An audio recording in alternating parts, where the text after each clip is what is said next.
Halo, kembali lagi bersama saya di channel YouTube saya, Kosmas Herianggoro. Pada kesempatan ini kita akan membahas tentang listrik statis dan fokus pada gejala kelistrikan serta mengapa gejala kelistrikan itu bisa timbul, atau lebih tepatnya apa yang menyebabkan munculnya gejala kelistrikan.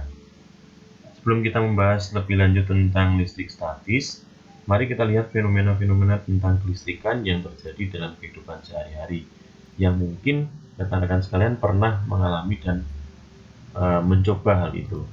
Misalkan ini pada rambut ya, ketika kita dekatkan dan kita gosok-gosokkan sebuah penggaris plastik terhadap rambut, maka ketika kita tarik penggaris plastik itu, beberapa rambut akan ikut tertarik atau menempel pada penggaris plastik ini.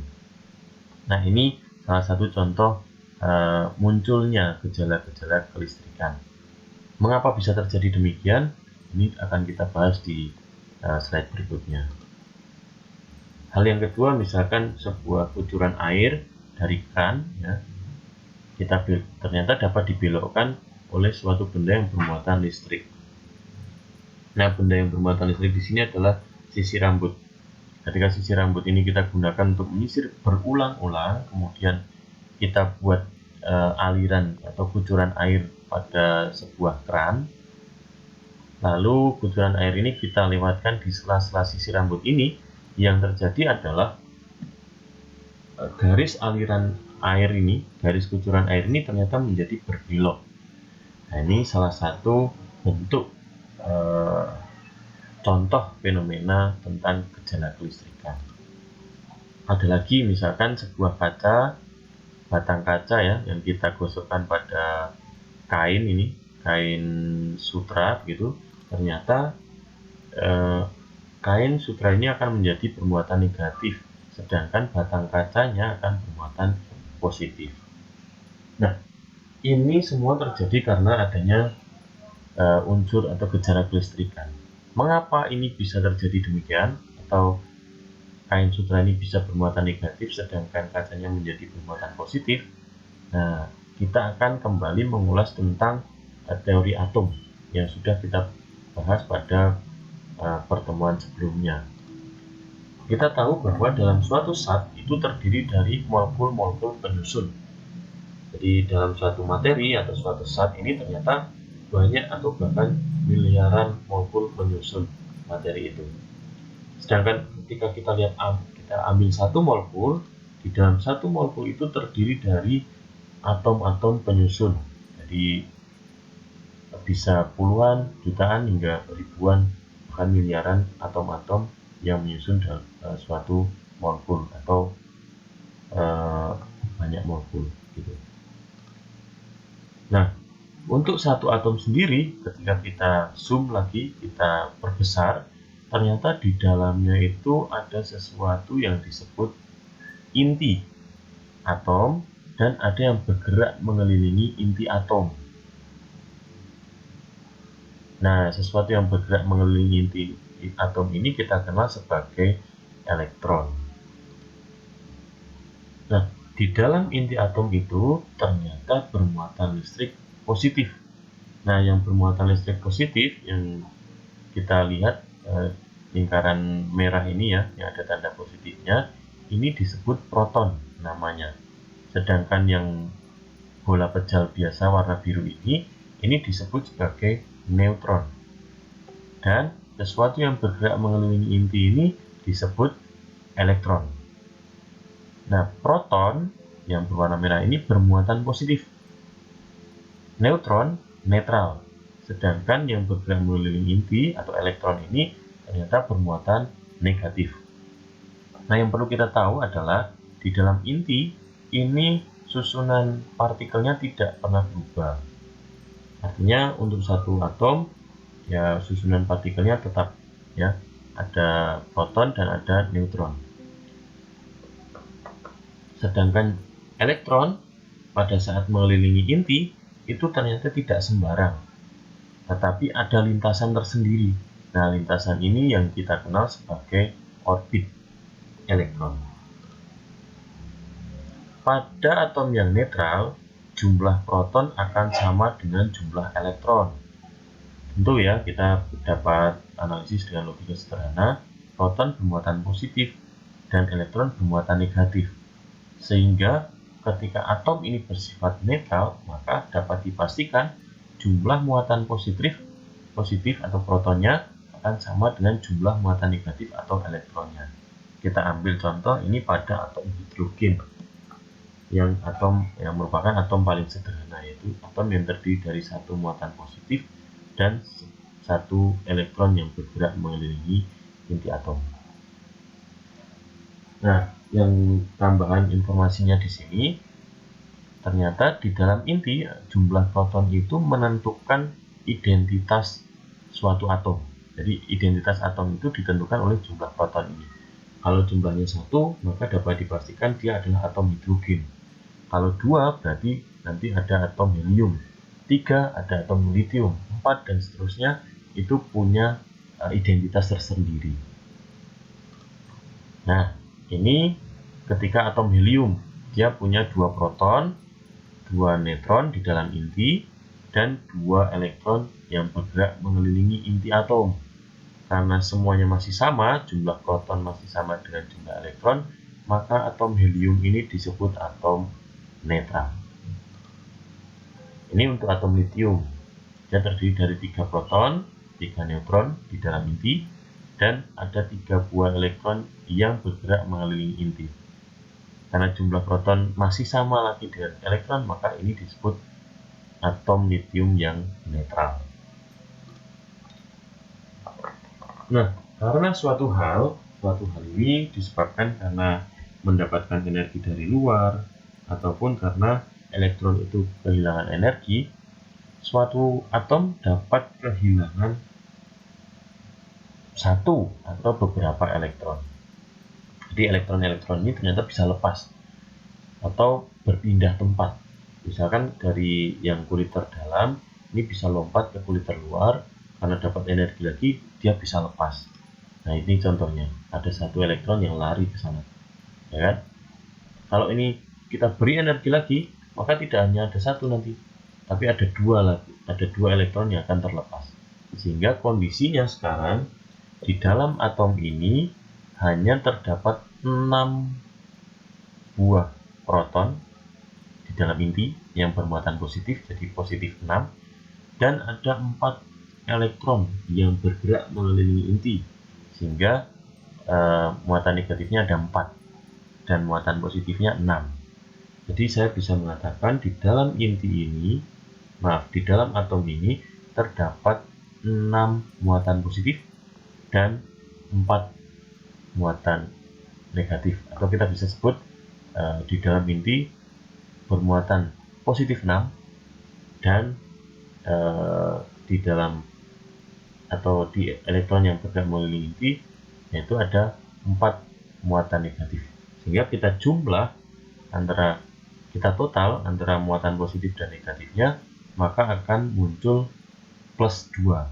Atau secara keseluruhan di dalam inti ini, karena jumlah elektronnya ada 4, maka ada minus 4 atau muatannya negatif 4, dan 6 dan muatan positifnya ada 6, sehingga kita totalnya menjadi muatan positifnya lebih banyak daripada muatan negatifnya. Sehingga atom ini kita bisa katakan menjadi bermuatan positif karena lebih banyak proton daripada elektronnya. Kelebihan 2 proton ya kalau ini. Atau kita bisa mengatakan kehilangan 2 elektron untuk atom ini. Sehingga atom ini bermuatan positif karena lebih banyak muatan positifnya. Nah, karena suatu hal lagi, atom itu ternyata juga bisa menerima atau kedatangan satu atau lebih dari elektron. Karena yang bisa pindah-pindah dan lompat-lompat ini keluar dari jalurnya adalah elektronnya. Ini misalkan kedatangan 1. Sehingga sekarang komposisi atom ini ada muatan positifnya sejumlah 4 dan yang bermuatan negatifnya ada 5 elektron yang bermuatan negatif, sehingga kita jumlahkan akan lebih banyak muatan negatifnya daripada muatan positifnya, sehingga dalam atom ini kita bisa menyebut sebagai atom bermuatan negatif. Dan kalau ketambahan elektron lagi, maka dia akan lebih lagi muatan negatifnya, karena ada 6 elektron, sedangkan di dalam inti hanya ada 4 proton. Sehingga kalau kita total, atom ini akan bermuatan negatif. Nah, kesimpulannya apa dari beberapa animasi sebelumnya ya? Yang pertama, atom bermuatan listrik positif disebabkan karena atom kehilangan satu atau beberapa elektron.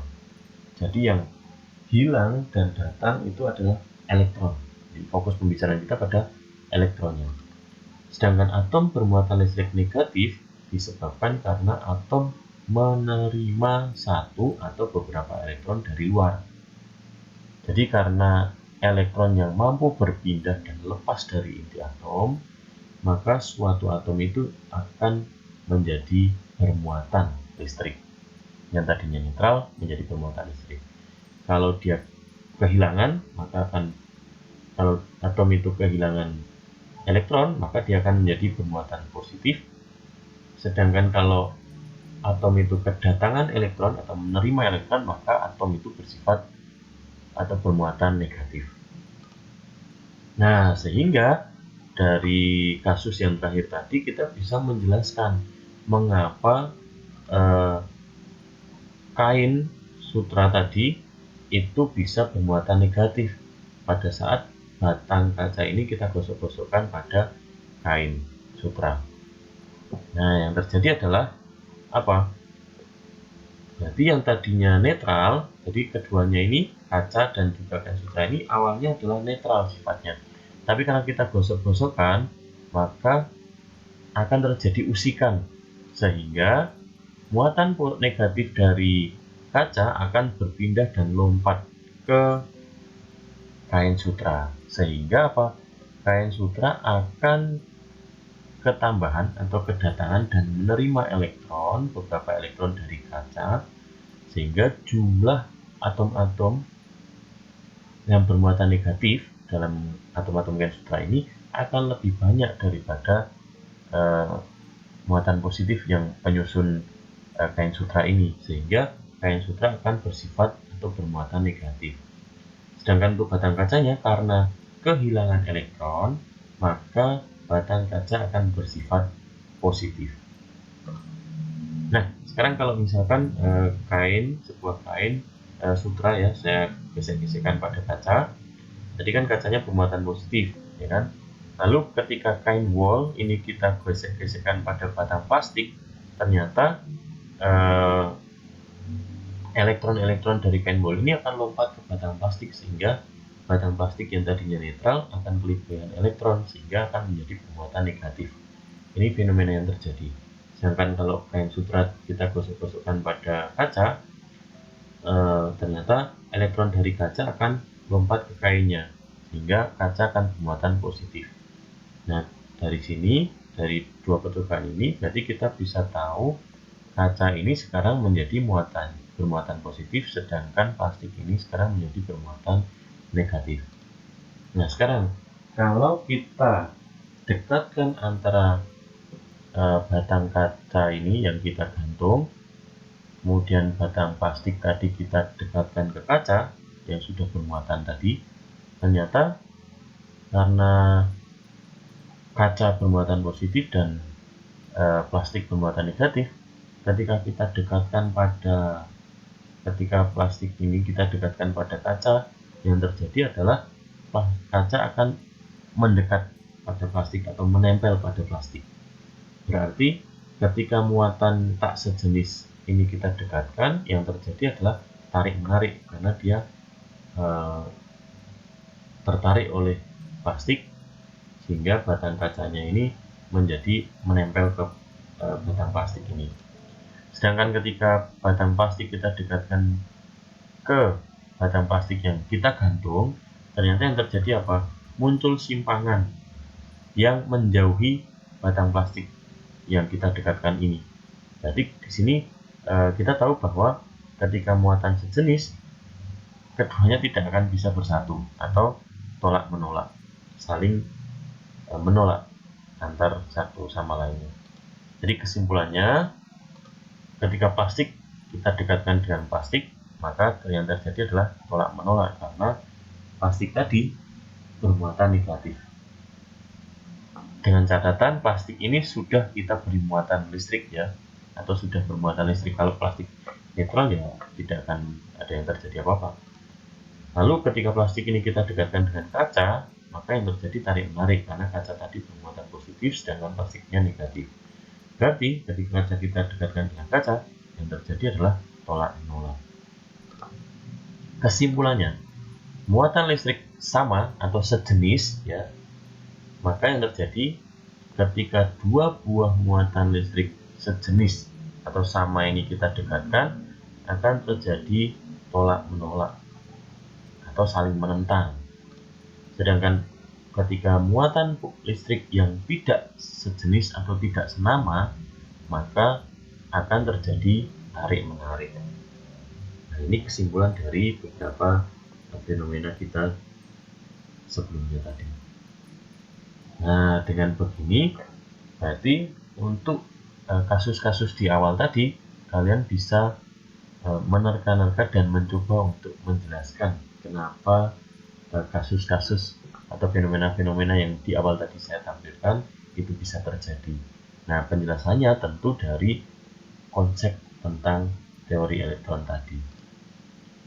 Nah, untuk berikutnya ini saya beri contoh. Ini adalah sebuah elektroskop ya. Ada benda, kita punya benda ini seluruhnya ini kita sebut sebagai elektroskop. Elektroskop ini ada atau terdiri dari dua bagian yang penting, yaitu ini adalah bola logam dan ada daun-daun elektroskop. Jadi di sini nih kita sebut sebagai daun-daun elektroskop atau diberi nama daun-daun. Sedangkan ini adalah bola elektroskop. Ini bagian pentingnya ada dua itu.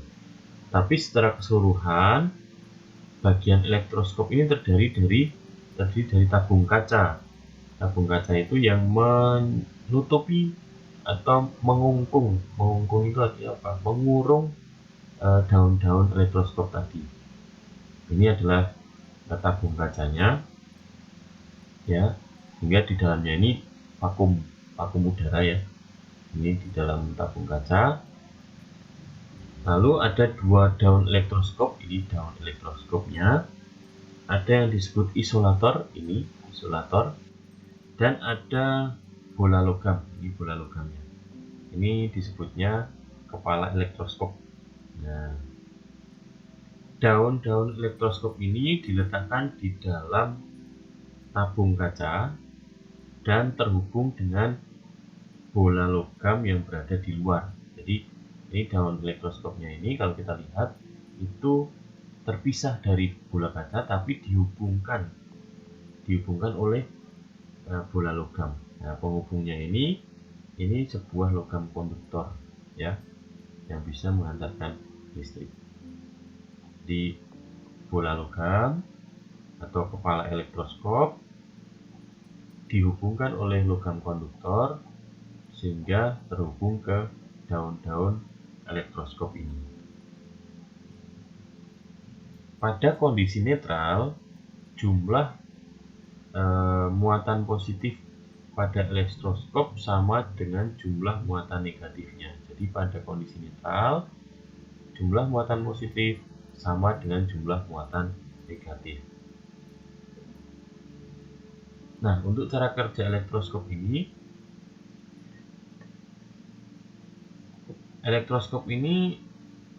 bekerja dengan induksi, atau ketika kita memberi muatan elektroskop dengan induksi. Nah, cara memberikan muatan listrik pada elektroskop dengan induksi ini dilakukan pada sebuah elektroskop netral. Misalkan ini elektroskop netral ya, mula-mula. Ketika elektroskop netral ini kita dekatkan dengan atau suatu benda yang bermuatan positif, ini kita dekatkan ke elektroskop yang tadinya netral, ya. Kita perhatikan, saya ulang lagi. Ini saya punya benda bermuatan positif, saya dekatkan, ya. Saya ulang. Ini tadinya netral, ya. Nah, lalu karena benda ini bermuatan positif, maka elektron-elektron tadi akan tertarik ke ujung kepala elektroskop dan berkumpul di sana. Sedangkan muatan positifnya secara simultan dia akan terdorong ke bawah menuju ke daun-daun elektroskop. Ini saya ulang, ya. Nah, ini tadinya kan netral, ya. Tadinya netral, semua terkumpul di sini. Karena kita dekatkan sebuah batang logam yang bermuatan positif, yang terjadi apa?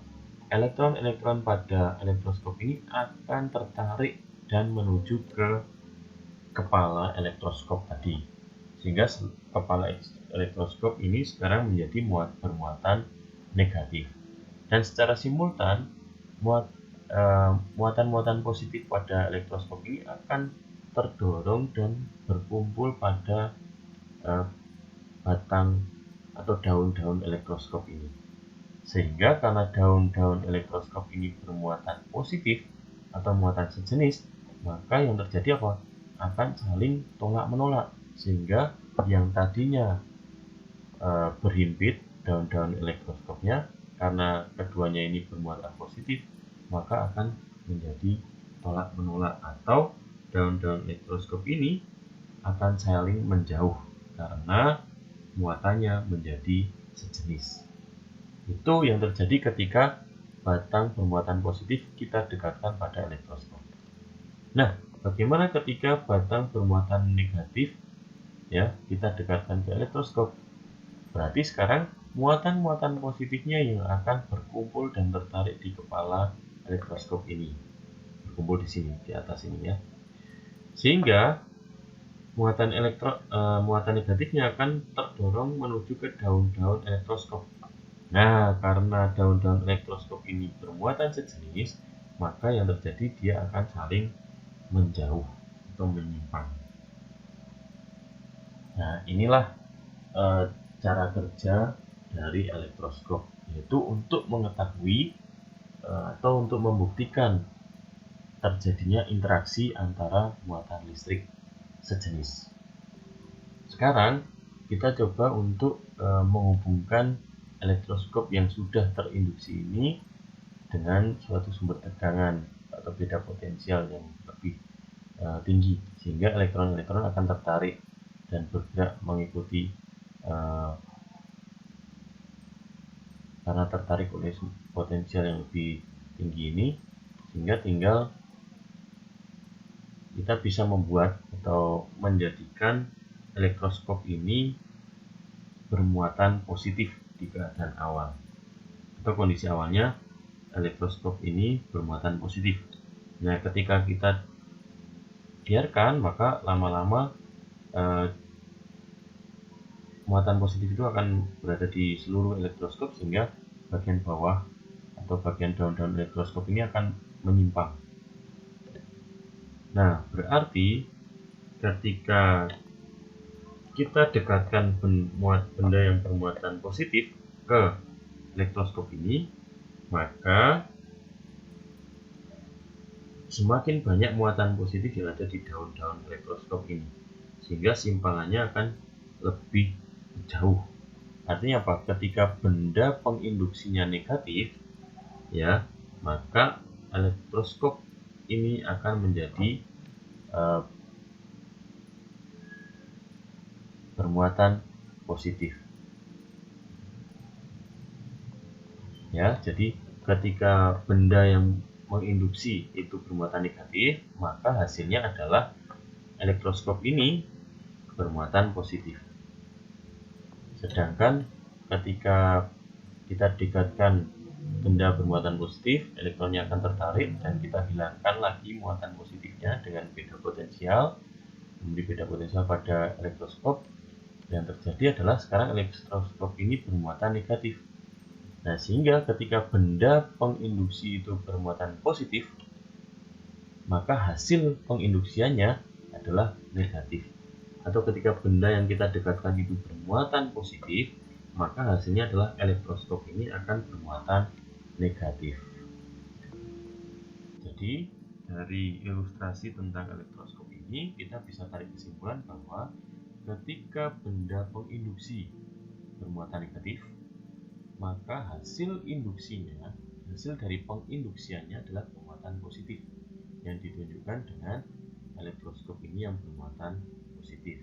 Sedangkan sebaliknya, ketika benda penginduksi bermuatan positif, maka hasil penginduksiannya adalah bermuatan negatif yang ditunjukkan dengan elektroskop ini bermuatan negatif. Nah, demikian pembahasan terkait gejala-gejala kelistrikan hingga pada elektroskop ini. Ini menjadi bekal kalian untuk mempelajari tentang listrik statis, dan setelah ini kita akan bertemu lagi di channel YouTube saya untuk membahas tentang gaya Coulomb atau hukum Coulomb, yaitu interaksi antara muatan listrik. Sekian dan terima kasih.